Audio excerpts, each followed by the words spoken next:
Welcome, I'm Jennifer Raye, and in today's video I'm going to discuss the yin yoga posture of happy baby pose, or what's sometimes called stirrup pose. This posture creates a lot of external rotation in the hips. It targets the inner line of the leg, which is where the liver, kidney, and spleen meridians lie, as well as targeting the gallbladder and the urinary bladder lines, according to Chinese medicine. This posture is quite a deep, what we could call hip opener, so I'll also offer a number of modifications that you can use. I hope you enjoy the video. For the posture of stirrup pose or happy baby pose, we begin on our back.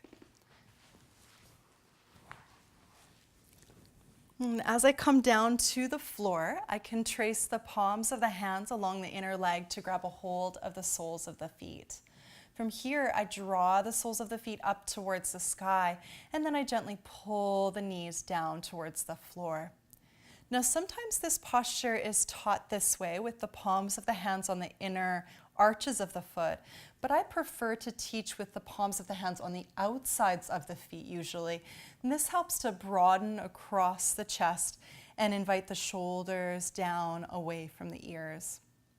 Notice here how this posture creates a lot of external rotation in the hips and helps to target the inner line of the leg. So this is where the liver, kidney, and spleen channels run along the inner leg. And the outer hip is where the gallbladder channel lies. And then the back of the leg and all the way up the back of the body is where the urinary bladder channel runs in the Chinese system. So from here, there are a few options. If this posture is not available, if the hips are too tight, you could start by drawing the heels down into the groin area. Usually this is a little bit more accessible. Other options include doing one leg at a time. So notice here I'm planting the opposite foot to the floor, and then I'm drawing the leg up this way. Okay, and then of course you would do both sides.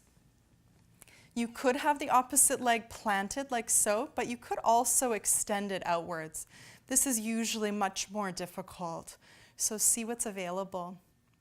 You could also from here use straps. So if you wanted to do both feet at the same time, you could use two straps here, hooking straps on feet, and then extending feet up towards the sky like so. Okay, from here, I draw once again the soles of the feet down towards the floor and allow the legs to move out into external rotation. And this posture can be really helpful to decompress the SI joint, especially if you're rocking or rolling up off the floor. Some yogis find that really helpful. Other yogis prefer to press the sacrum and the tailbone slightly down towards the mat. Either way, this posture is, generally speaking, helpful to decompress the sacrum and the SI.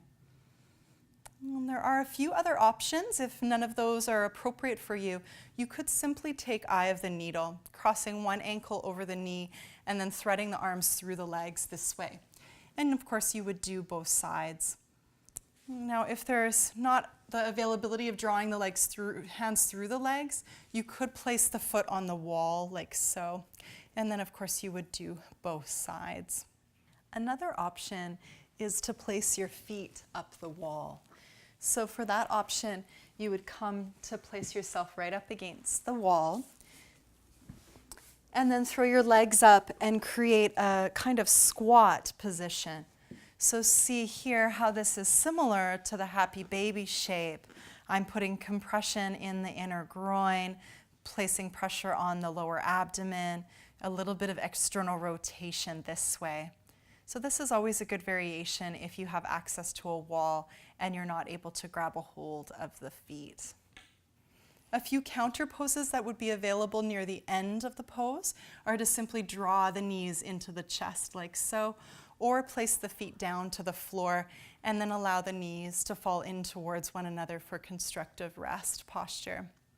You could also take a gentle windshield wiper-like movement, helping to reestablish internal rotation in the thighs.